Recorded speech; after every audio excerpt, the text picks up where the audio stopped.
এবার বরিশালের মেহেন্দিগঞ্জ থেকে আসা এক প্রতারণার খবরের দিকে নজর দেওয়া যাক। সেখানে ব্যাংক এশিয়ার এজেন্ট শাখার যৌথ মালিকানা দেওয়ার কথা বলে এক অংশীদারের কাছ থেকে ২০ লক্ষ টাকা হাতিয়ে নেওয়ার চাঞ্চল্যকর অভিযোগ উঠেছে। ভুক্তভোগী আল আশরাফ মোহাম্মদ আলিফ গতকাল এক সংবাদ সম্মেলনে লিখিত বক্তব্য পাঠ করে এই প্রতারণার বিস্তারিত তুলে ধরেন। তার অভিযোগের তীর প্রতিবেশী এক পরিবারের দিকে, যারা টাকা নিয়ে এজেন্ট শাখা না দিয়ে উল্টো তাকে হুমকি দিয়েছেন এবং বর্তমানে তারা পলাতক রয়েছেন। বিস্তারিত দেখুন মোহাম্মদ ইউসুফ আলী সৈকতের তথ্যচিত্রে। বরিশালের মেহেন্দিগঞ্জ পৌরসভা এলাকার বাসিন্দা ভুক্তভোগী আল আশরাফ মোহাম্মদ আলিফ গতকাল মেহেন্দিগঞ্জ রিপোর্টার্স ইউনিটিতে আয়োজিত এক সংবাদ সম্মেলনে তার সাথে হওয়া প্রতারণার অভিযোগ করেন। লিখিত বক্তব্যে তিনি জানান, ৩ বছর আগে তার প্রতিবেশী মুজিবুর রহমানের ছেলে মোহাম্মদ সাগর হোসেন তাকে ব্যাংক এশিয়ার এজেন্ট শাখার যৌথ মালিকানা দেওয়ার প্রস্তাব দেন। এতে তিনি রাজি হলে অংশীদারিত্বের জন্য তার কাছ থেকে সাগর, তার বড় ভাই PS ইমরান এবং তার বাবা মুজিবুর রহমান মোট ২০ লক্ষ টাকা নেন। টাকা নেওয়ার প্রমাণস্বরূপ তাকে ২টি স্ট্যাম্প এবং সাগর ও মুজিবুর রহমানের নামে 2টি চেক দেওয়া হয়েছিল। তিনি অভিযোগ করেন, টাকা নেওয়ার পর তারা কেবল শাখা আজ আনবে কাল আনবে বলে কাল ক্ষেপণ করতে থাকেন এবং এজেন্ট শাখা আর আনা হয়নি। কিছুদিন পর অলোকনাথ নামে একজন ব্যবসায়ী তাকে তার দোকানে ডেকে নেন। সেখানে সাগর, ইমরান, আমু এবং অলোকনাথ উপস্থিত ছিলেন। ইমরান তখন বাবার নামের চেকটি ফেরত চাইলে দ্রুতই নগদ টাকা দিয়ে দেওয়া হবে বলে আশ্বাস দেন।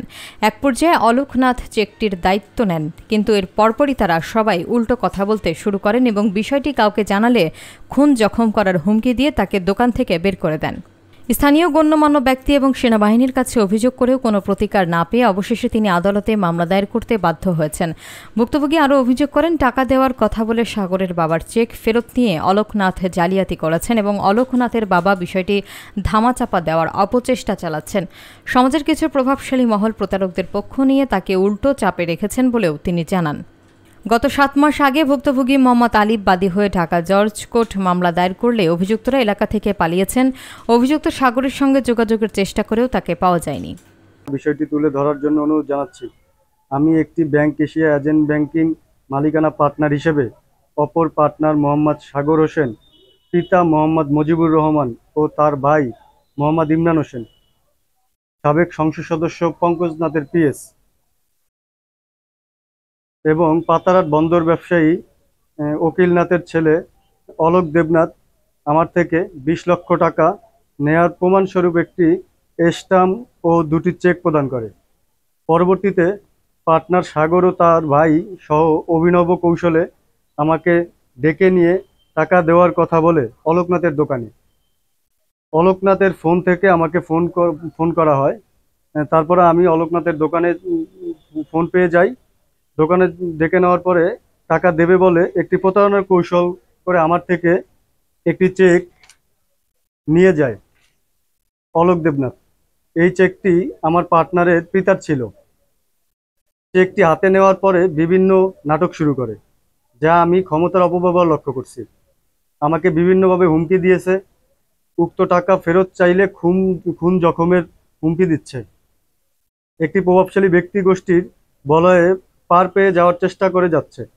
বর্তমানে আত্মসাৎকারীরা আত্মগোপনে রয়েছে। অতএব সাংবাদিক ভাইদের লেখনের মাধ্যমে আমি সার্বিক সহযোগিতা কামনা করছি। বিগত আজকে 2-3 বছর যাবৎ এই সমস্যাটি নিয়ে, টাকার যে সমস্যাটা, এটা নিয়ে আমি বিভিন্নভাবে বিভিন্ন জনের কাছে মানে অনেক চেষ্টা করেছি। 2021 সাল 22 সালের দিকের ঘটনা। আমি আজকে 2025 সাল, এই বিগত 3-4 বছর আমি আমার এই টাকা উদ্ধারের জন্য অনেকের কাছে গিয়েছি, অনেকের সাথে এই ব্যাপারে আলোচনা করেছি। আমি যখন আওয়ামী লীগ ক্ষমতায় ছিল, তখন আওয়ামী লীগের যারা প্রভাবশালী ছিল তাদের কাছে গেছি। তাদের মধ্যে লীগের অনেক প্রভাবশালী নেতা, যারা ছাত্রলীগের সভাপতি আছে, সেক্রেটারি আছে, এরপরে আমাদের এলাকার কাউন্সিলর, এরপরে আমার সাথে যাদের রিলেটিভ মোটামুটি ভালো সম্পর্ক ছিল, সবাই আমার ঘটনাটি জানতো। আমি সবার সাথে আমার ব্যাপারটি আলোচনা করেছি, কিন্তু কারো কাছ থেকে আমি ওইভাবে আমার টাকাটা উদ্ধারের ব্যাপারে কারোর থেকে সহায়তা পাইনি। এরপরে আমি আওয়ামী লীগ ক্ষমতায় থাকতে আমি যাদের কাছে মানে টাকার ব্যাপারে নিয়ে গেছি, তারাই আমাকে মানে আমি যে টাকাটা পাই বা টাকাটার জন্য যে আমি ভুগতেছি, এটা নিয়ে কারোই আসলে তেমন কোনো উদ্যোগ ছিল না যে আমি টাকাটা ফেরত পাই। সবাই মানে আমার টাকাটা যেন আমি না পাই সেইটার উদ্যোগ নেওয়া হয়েছিল। এরপরে আওয়ামী লীগ ক্ষমতা থাকতে আমি অনেক হুমকি দামকির মধ্যে ছিলাম, যে ইমরান আমাকে অনেক হুমকি দিছে, অলোক আমাকে হুমকি দিছে যে তুমি টাকা পাবা না, তুমি কিসের টাকা পাবা, কিসের টাকা চাও, তুমি বিএনপি ক্ষমতা এলে টাকা নিও। কিন্তু আমি কোনো রাজনৈতিক দলের সাথে সংযুক্ত না, আমি এখনো কোনো রাজনৈতিক দলের সাথে সংযুক্ত না, কিন্তু তারা আমাকে একটি দলীয় ইস্যুতে আমাকে ঠেলে দিয়ে আমাকে এই কথা বলছে যে আমি বিএনপি ক্ষমতা আসলে টাকা নিব, আওয়ামী লীগ ক্ষমতা থাকতে আমি কোনো টাকা পাবো না তাদের কাছ থেকে। জি জি, আমি এই বিষয়ে 7-8 মাস আগে একটি মামলা করেছি ঢাকা জজ কোর্টে। সেই মামলার মানে এখন রায় চলমান রয়েছে। সেটা মানে আমার যে ভুক্তভোগী যে পার্টনার, আমি তো ভুক্তভোগী, আমার যে পার্টনার আছে যে আমার টাকাটা আত্মসাৎ করছে, সে এখন আত্মগোপনে আছে।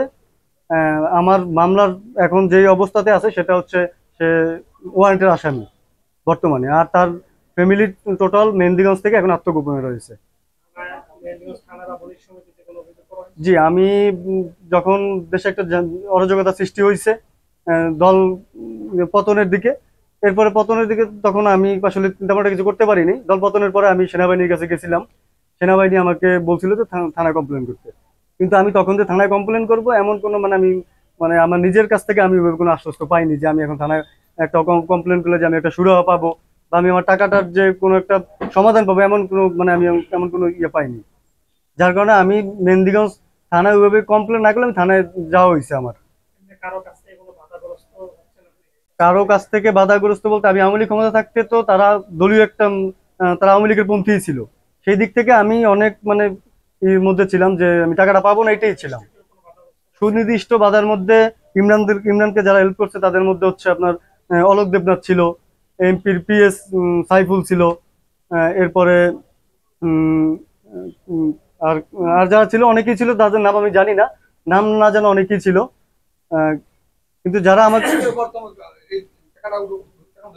জি, আমি এরপরে 6 তারিখ আওয়ামী লীগ তো 5 তারিখ পতন হয়েছে, আমি 6 তারিখে ইমরানদের বাসায় গেছি। যাওয়ার পরে আমি আমার টাকাটা আসলে সঠিকভাবেই গেছি, আমি কোনো চাঁদাবাজি বা কোনো দুর্নীতি করতে ওইখানে যাই নাই।